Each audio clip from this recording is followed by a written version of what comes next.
I'm Emma Reynolds, 32, a marketing executive in Seattle who always played by the rules while my brother Jake was the golden child who could do no wrong. Last December, my phone buzzed with a casual text from Mom about their intimate family Christmas plans.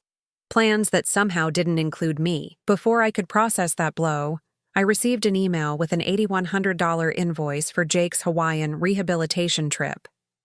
In that moment, my entire understanding of family shattered. Before I tell you how this family nightmare unfolded, let me know where you're watching from in the comments and hit that subscribe button if you've ever felt like the outsider in your own family. Growing up in our middle-class suburban home in Portland, the dynamic between my brother Jake and me was established early. Our parents, Robert and Linda Reynolds, never explicitly said Jake was their favorite, but their actions spoke volumes. Jake is 4 years younger than me, and from the moment he arrived, the family spotlight shifted permanently in his direction. When I was 10 and accidentally broke Mom's favorite vase while cleaning, I was grounded for 2 weeks. When Jake was the same age and deliberately threw a baseball through the living room window during an argument, my parents laughed it off as boys being boys. This pattern repeated throughout our childhood. Different rules, different consequences, different expectations. I learned quickly that academic achievement was my only path to parental attention. While Jake charmed everyone with his natural charisma and athletic abilities, I buried myself in books and straight A's. My parents would nod approvingly at my report cards, but absolutely beam when Jake managed to pull a C+ in math. He really applied himself this time, they'd say, while my consistent 4.0 GPA became expected background noise. Our family traditions reinforced these dynamics in subtle ways. During Thanksgiving, Jake always got the wishbone and the first slice of pie. At Easter, his basket somehow contained the premium chocolate while mine had the generic brand. Small things, perhaps, but they accumulate over time, forming an unmistakable pattern. The summer before college crystallized everything. I had worked tirelessly to earn a partial scholarship to Washington University, but still needed to cover remaining expenses. When I approached my parents about financial help, they apologetically explained that they needed to save for Jake's future. I took out student loans and worked part-time throughout college. Meanwhile, Jake attempted 3 different majors at 3 different colleges, all fully funded by my parents. He dropped out each time when things got too stressful or wasn't the right fit. Yet somehow, this was framed as Jake being a free spirit who was finding himself. Despite everything, I maintained hope that adult relationships with my family could improve. After graduating, I landed an entry-level position at a marketing firm in Seattle. Through consistent hard work and natural talent, I climbed the corporate ladder. Each promotion, each success, was partially motivated by a desire to finally earn my parents' unqualified approval. Christmas had always been our most important family gathering. Even during college when money was tight, I never missed. The annual Reynolds family Christmas dinner. My parents decorated the same artificial tree with the same ornaments, served the same honey-glazed ham, and we watched the same holiday movies. It wasn't perfect, but it was tradition, and traditions meant something. Last year, I even declined a company retreat to Aspen to make it home for Christmas. This year, I was particularly excited about the holiday because I had recently received a major promotion to senior marketing director. After 15 years of hard work, I had finally achieved significant success, complete with a corner office and substantial salary increase. I imagined sharing this news around the Christmas dinner table, perhaps finally seeing genuine pride in my parents' eyes. Even as an adult, I continued making efforts to win their approval. I called weekly, remembered every birthday with thoughtful gifts, and offered financial help when their roof needed repairs. Help they declined while accepting similar assistance from Jake's occasional windfall gambling wins. Through it all, I maintained the hope that eventually, my consistent presence and success would be acknowledged. Little did I know that this Christmas would break not just tradition, but my entire understanding of family loyalty. 3 weeks before Christmas, I was working late finalizing a major campaign launch for our biggest client. The office had emptied hours ago, but I wanted everything perfect before the morning presentation. Around 9:30 p.m., my phone buzzed with a text from my mother. "Hi, sweetie, just finalizing our intimate family Christmas plans. Jake's bringing his new girlfriend, Melissa. We're thinking of doing something low-key this year. Talk soon." I stared at the message, confused. The wording seemed odd, especially the intimate family part. Was this her way of asking me not to? Bring a date? I hadn't mentioned bringing anyone. After a moment of uncertainty, I texted back, "Sounds nice, Mom. What time should I arrive? Do you want me to bring anything special this year?" Her response came quickly. "Oh, Emma, I thought you understood. We're keeping it very small this year. Just us, Jake, and Melissa. Jake's going through a rough patch and needs family support. Right now, I'm sure you understand with your busy career and all." My stomach dropped. I read and reread the message several times, convinced I was misinterpreting. They were having Christmas dinner without me? The family gathering that had been sacrosanct for my entire life? I called immediately, my hands shaking slightly as I held the phone. "Mom, I just got your text. Are you saying I'm not invited to Christmas this year?" "Don't be so dramatic, Emma," she sighed. "It's not that you're not invited. We're just having a small gathering this year. The dining room feels cramped with too many people." "Mom, there have been years when we had grandparents, aunts, uncles, and cousins all squeezed around that table. Now suddenly 4 is too many?" "Well, Jake's girlfriend Melissa is quite shy, and he thought a smaller gathering would make her more comfortable. You know how intimidating you can be with your big city success." Her voice carried that familiar passive-aggressive tone I'd grown accustomed to over the years. I took a deep breath. "I could host at my apartment. I have plenty of space, and I'd do all the cooking." "Oh no, dear. Jake really wants a traditional Christmas at home. You understand, right? We'll do something with you in January, maybe." The conversation continued with more excuses, each one flimsier than the last. Their dining room was too small. It wasn't. Melissa had allergies they needed to accommodate. Apparently, my presence would aggravate them. They were scaling back festivities this year, while the background noise clearly indicated my mother was in the midst of elaborate decorating. After hanging up, I sat motionless at my desk, the presentation forgotten. The office felt suddenly colder, the silence deafening. I had never not been home for Christmas. Even during college when money was tight, I'd taken overnight buses to make it home. During my first year at the marketing firm, when I had minimal vacation days, I'd worked through Thanksgiving to save time for Christmas.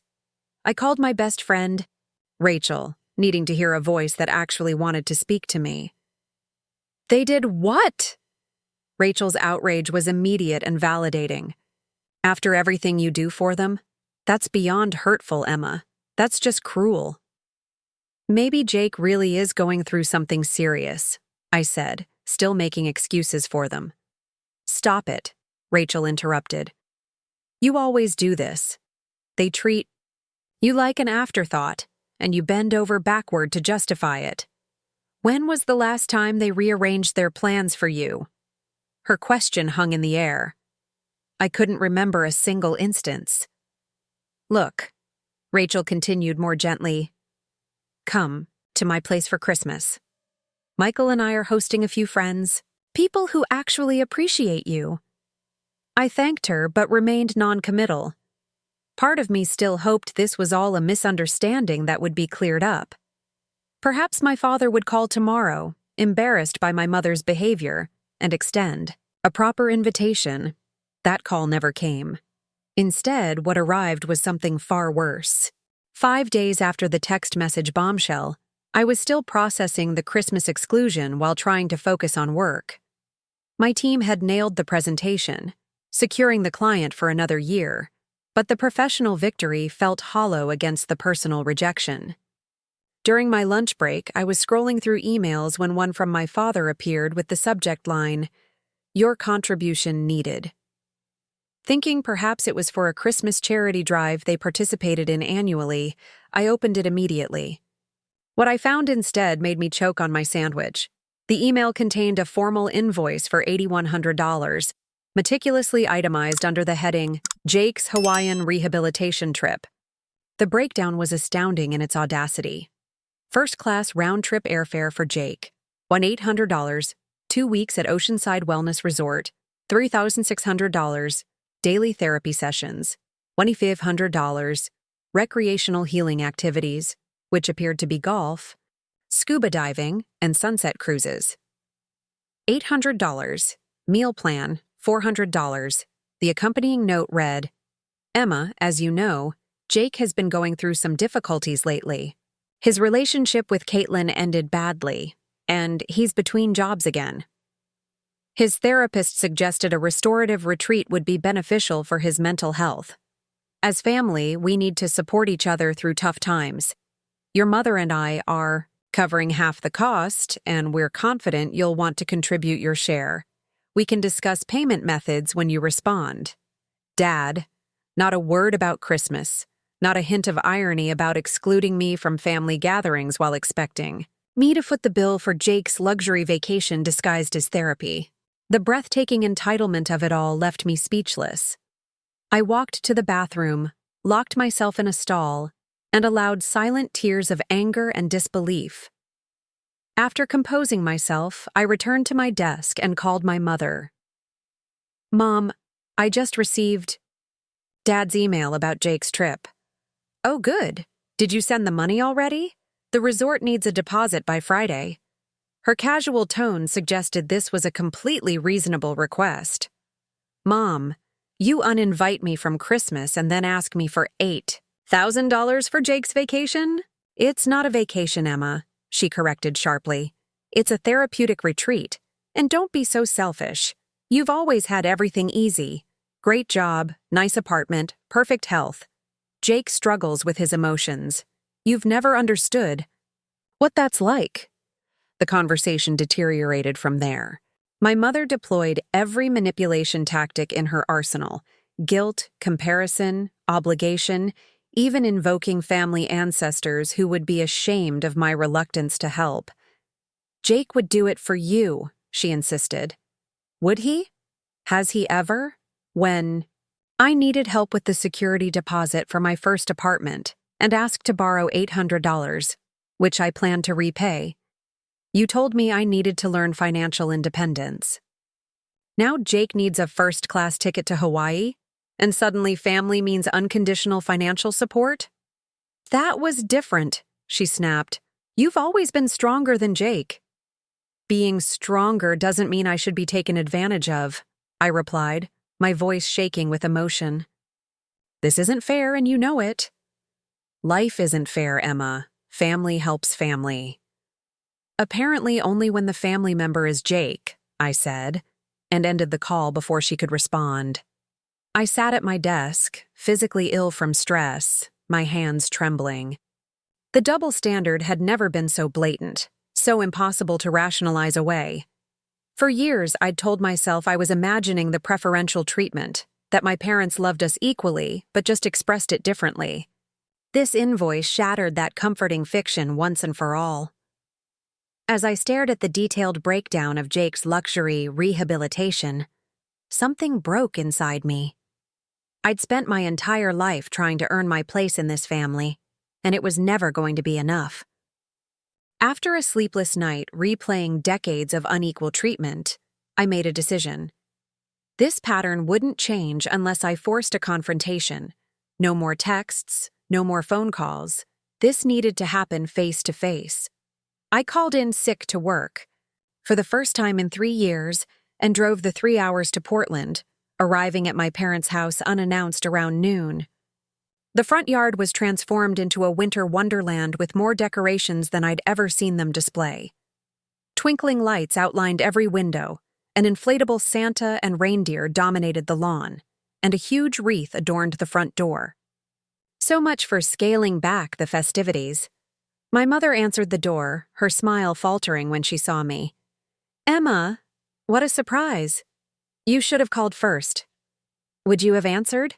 I asked, stepping past her into the house without waiting for an invitation.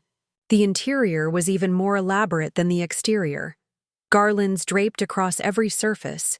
A massive tree towering in the corner with piles of wrapped presents underneath, and the unmistakable smell of my mother's special Christmas cookies, baking in the oven. My father emerged from his study looking uncomfortable. "Emma, we weren't expecting you." "Clearly," I said, gesturing to the decorations. "This looks really scaled back." "Now, Emma," my mother started in her placating tone. "No," I interrupted. "I want answers. You exclude me from Christmas for the first time in my life, then demand $8,000 for Jake's vacation. What's really going on here?" My parents exchanged glances, a silent communication passing between them. "Your brother is going through a difficult time," my father began. "So I've heard, repeatedly, without any specifics. What exactly is this difficulty that requires first-class tickets to Hawaii?" The front door opened before either could answer. Jake walked in, stopping short when he saw me. "Emma, what are you doing here?" He looked nervously between me and our parents. "Apparently funding your Hawaiian vacation. Want to explain why you need $8,000 for therapeutic healing? While I'm not welcome at Christmas dinner?" Jake's face flushed. He looked to our parents for help, but I stepped directly into his line of sight. "No, Jake. Talk to me. What's going on?" My father intervened. "Let's all sit down in the living room and discuss this calmly." Once seated, an uncomfortable silence fell over the room. Finally, my father sighed deeply. "Emma, there are things we haven't told you because we wanted to protect you from worry." "Protect me? Or protect Jake?" My mother shot me a disapproving look, but my father continued. "Jake has accumulated some financial obligations." "Gambling debts," Jake clarified, his voice barely audible. "I owe some people a lot of money." This wasn't the mental health crisis I had imagined. "How much money?"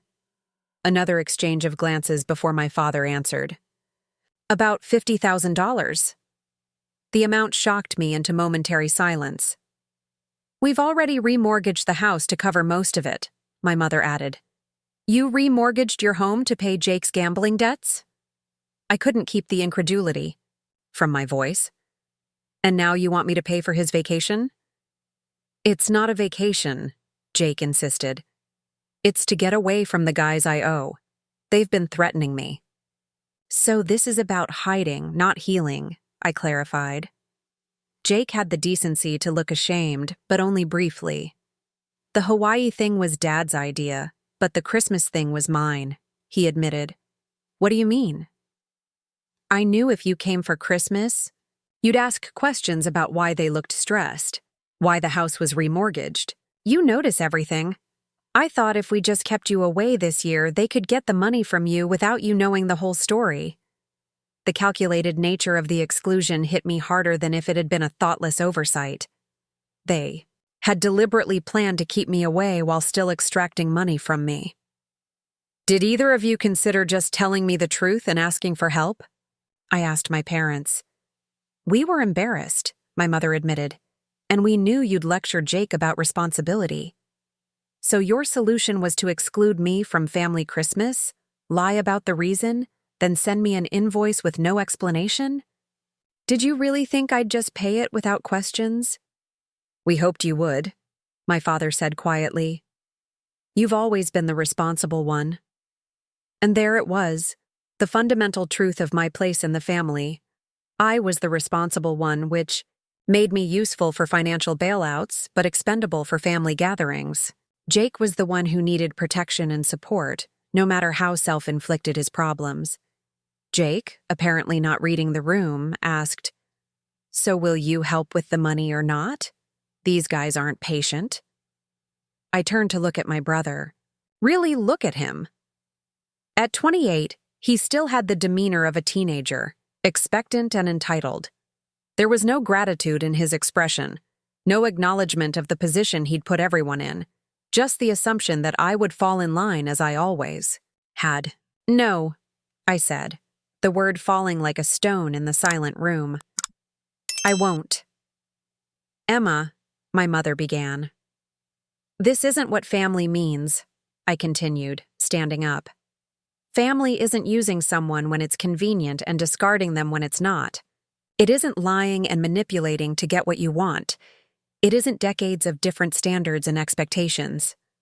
I looked at each of them in turn. I've spent my entire life trying to earn my place in this family, and I now realize that was never going to happen. I will always be the outsider, the ATM, the responsible one who doesn't need support or inclusion.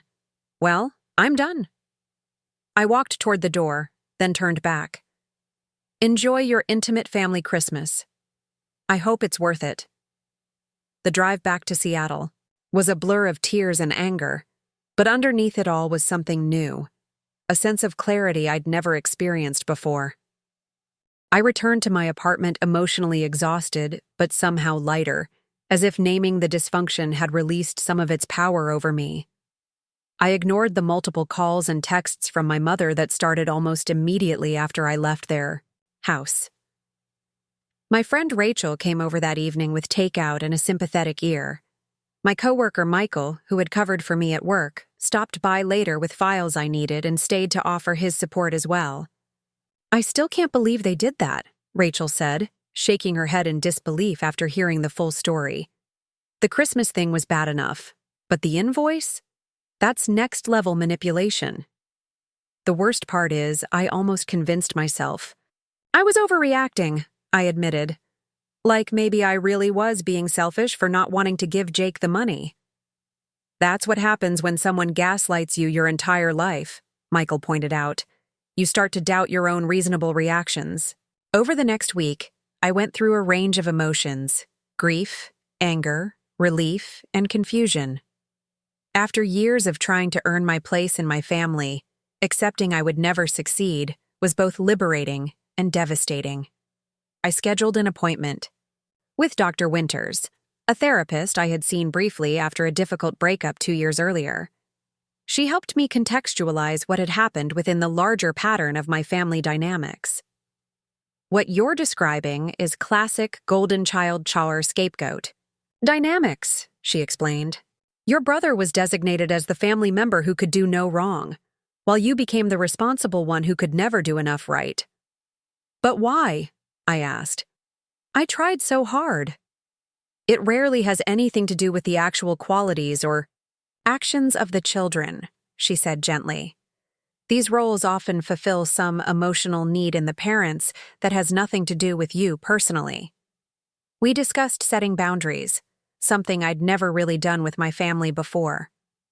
Boundaries aren't about punishing them, Dr. Winters emphasized. They're about protecting yourself from patterns that cause you harm. Meanwhile, I researched family financial entanglements and consulted with my friend Tara, who practiced family law. She helped me draft a formal response to the invoice that was firm but not emotional. The email I eventually sent read, Dear Mom and Dad, after careful consideration, I will not be contributing to Jake's Hawaii trip. While I sympathize with his situation, I cannot financially support decisions that enable rather than address the underlying issues. I remain open to discussing other ways I might help Jake find legitimate resources for gambling addiction, but I will not provide funds that avoid real consequences or solutions. Additionally, I want to clarify my expectations moving forward. I deserve the same respect, consideration, and inclusion that is extended to Jake. I will no longer accept being excluded from family events while simultaneously being expected to provide financial support.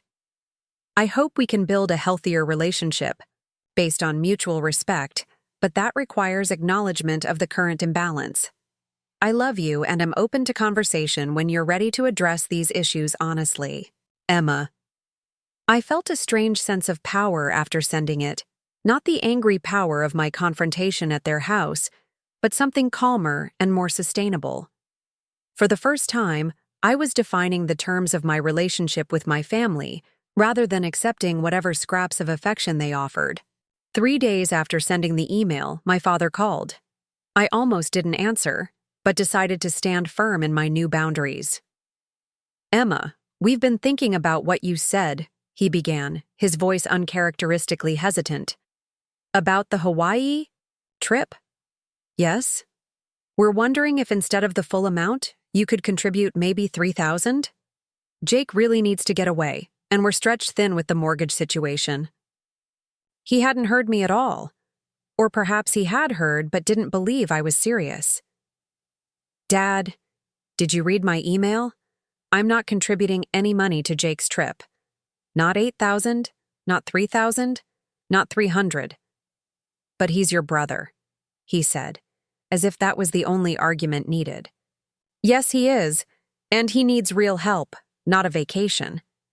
Has he looked into Gamblers Anonymous? Has he spoken to a financial counselor about legitimate ways to address his debts? Those things take time, Emma. These people he owes aren't patient." "Neither am I, Dad. Not anymore. I've been patient for 32 years while you and Mom treated Jake and me completely differently. I'm done being patient." The silence on the other end of the line told me he was finally hearing me. "I love you and Mom, and I even love Jake, despite everything," I continued more gently. "But I won't participate in this dynamic anymore. When you're ready to talk about building a relationship based on mutual respect, I'll be here." After hanging up, I felt a strange mixture of sadness and triumph. Setting boundaries was painful but necessary, and for the first time, I felt I was acting from a place of self-respect rather than desperate need for approval. As Christmas approached, I decided to host a dinner for friends who, for various reasons, weren't traveling home for the holidays. Rachel and Michael were coming, along with 3 colleagues who had become friends over the years, and 2 neighbors from my apartment building who typically spent holidays alone. I decorated my apartment with care, choosing ornaments and decorations that held meaning for me rather than merely replicating traditions from childhood. I researched recipes and planned a menu that incorporated everyone's favorite holiday foods. It would be different from the Reynolds family Christmas, but perhaps better in the ways that mattered most. 2 days before Christmas, I received an unexpected text from Jake. "Can we talk?" I called him, curious about what he wanted to say. "I messed up," he said immediately. "I never should have suggested excluding you from Christmas." "No, you shouldn't have," I agreed, not making it easier for him. "Mom and Dad canceled the Hawaii plan," he continued. "They said they can't afford it without your contribution, and they're making me talk to someone about the gambling instead." "That sounds like a positive step, Jake." "I guess." He didn't sound convinced. "It's just, I've never had to deal with consequences before. Not really. It's harder than I expected." His admission surprised me. That's part of the problem, isn't it? You've been protected from consequences your entire life, so you never learned how to handle them. A pause. Maybe. I don't know. Everything's always worked out somehow. Because Mom and Dad, and sometimes I, made it work out. That's not the same as it working out naturally. Another long pause. "Are you really not coming for Christmas?" "I'm hosting my own Christmas this year with friends," I told him. "You created this situation, Jake. These are the consequences." After we hung up, I felt conflicted. Part of me wanted to believe Jake was having a genuine realization about his behavior, but I'd seen this pattern before. Momentary remorse when he didn't get what he wanted, followed by a quick return to entitlement once the crisis passed. Meanwhile, my parents had been reaching out with increasing frequency, their messages evolving from demands to something resembling apologies, though they never quite took full responsibility. "We should have handled things differently," my mother texted, rather than, "We were wrong to exclude you." I maintained my boundaries, responding politely but firmly that I needed time and evidence of real change before resuming normal relations. I suggested family therapy as a condition for moving forward, an idea they initially resisted but gradually seemed to consider. My Christmas dinner was a beautiful success. 8 of us gathered around my dining table, sharing stories, laughter, and genuine warmth. Unlike Reynolds' family gatherings where conversations were carefully controlled to maintain the illusion of harmony, this meal featured honest discussions about both joys and struggles. "I was nervous about not going home this year," admitted Diane, a colleague whose relationship with her parents was strained after she came out. "But this feels more like a real family gathering than anything I've experienced in years." "Family is who shows up," Rachel said, raising her glass in a toast. "Who accepts you as you are and supports you when it matters." The phrase resonated with me deeply. For years, I had been showing up for a family that rarely showed up for me in the ways that mattered. These friends, however, had demonstrated more genuine care in a single evening than my biological family had in years. The week after Christmas, I received news of my promotion becoming official, complete with an office-wide announcement and congratulatory emails from company leadership. When Michael organized a small celebration after work, I was touched by the genuine pride my colleagues expressed in my achievement. Pride I had spent decades trying to elicit from my parents. At home that evening, I received a call from my mother. "We miss you, Emma," she said, her voice smaller than usual. "The house felt empty without you at Christmas." "I missed being there too," I admitted, "but I couldn't keep participating in a relationship that was so unbalanced. Your father and I have been talking. We made an appointment with a family therapist for next month. We were hoping you might join us for a session." It wasn't a full acknowledgement of the problem, but it was a step in the right direction. "I'll think about it," I promised, not committing immediately. After hanging up, I reflected on how differently I felt compared to just a month ago. The constant anxiety of trying to please my parents had diminished. I was sleeping better, focusing more effectively at work, and feeling more present in my friendships. Creating boundaries hadn't destroyed my family relationships as I had feared. Instead, it was forcing a long-overdue reevaluation of how we interacted. It was painful, messy, and uncertain, but also necessary and potentially transformative. Most importantly, I was building connections based on mutual respect rather than obligation, both with my chosen family of friends and, perhaps eventually, with my biological family as well. 6 months after the Christmas debacle, much had changed in my relationship with my family.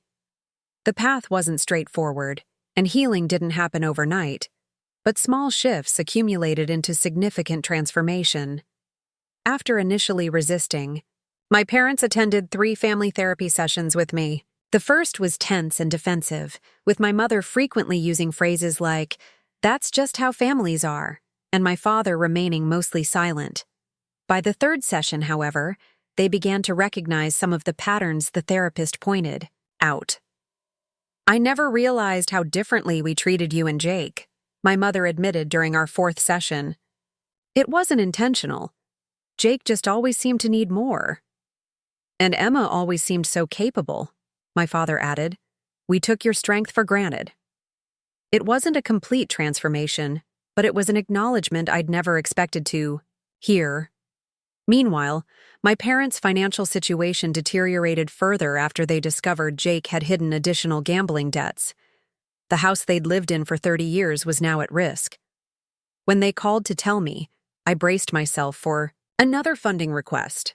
Instead, my father said, "We're not asking for money, Emma. We just wanted you to know what's happening. We've enabled Jake for too long, and now we're all paying the price." Their recognition of the pattern was bittersweet.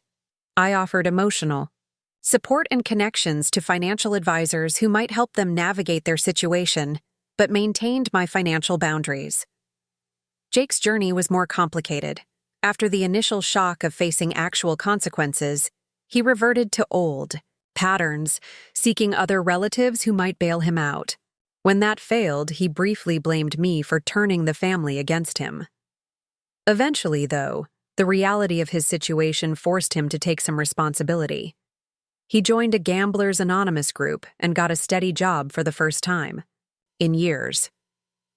Our relationship remained strained, but occasional text exchanges suggested he was slowly developing insights into his behavior. "I'm starting to see how I manipulated everyone," he texted one evening. "I'm sorry, especially about Christmas." It wasn't a complete transformation, but it was progress. For my part, the initial pain of setting boundaries gradually gave way to a sense of liberation. Dr. Winters helped me recognize that my self-worth had been unhealthily tied to my parents' approval that was structured to remain perpetually just out of reach. "You've been running a race you could never win," she said during one session. Recognizing that the finish line was an illusion is painful, but ultimately freeing. My chosen family continued to expand and deepen. Rachel, always my closest friend, became even more like a sister. Michael and I grew closer, eventually developing a relationship that was built on mutual respect and genuine appreciation. My network of friends provided the unconditional support I had always craved from my biological family. When planning began for the next Christmas, I approached it with new clarity. I invited my parents to join my friend gathering, with clear conditions: no manipulative behavior, no comparing me to Jake, and genuine participation in the event rather than passive-aggressive commentary. To my surprise, they agreed. "We'd like to see your world," my mother said simply. The healing wasn't complete, and perhaps never would be entirely. Old patterns occasionally resurfaced, requiring reinforcement of boundaries. But the fundamental dynamic had shifted. I was no longer the perpetual outsider desperately seeking inclusion. I was an adult with the power to define my own relationships, including those with family. The most profound lesson in all of this was that family, true family, is defined by actions rather than blood. It's created through consistent support, genuine respect, and showing up for each other when it matters. Sometimes that family includes biological relatives, and sometimes it doesn't. The choice belongs to us. I also learned that setting boundaries isn't selfish. It's essential for healthy relationships. By clearly defining what I would and wouldn't accept, I created the possibility for more authentic connections.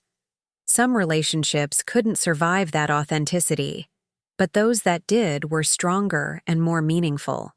Perhaps most importantly, I learned that my value was never dependent on my family's ability to see it. Their limitations in recognizing my worth reflected their issues, not my value. This understanding freed me from the endless cycle of seeking validation from those unable to provide it. So if you're watching this and recognizing familiar patterns in your own family dynamics, know that you're not alone. You deserve relationships based on mutual respect and genuine care. Creating boundaries isn't about punishing others. It's about protecting yourself and creating space for healthier connections to develop. Have you ever had to set difficult boundaries with family members? How did it change your relationships? Share your experiences in the comments below. And if this story resonated with you, please like and subscribe to hear more stories about navigating complex family dynamics. Thank you for listening to my journey, and remember, you always have the power to create the family you deserve, whether that includes your biological relatives or consists entirely of the people you choose to bring into your life.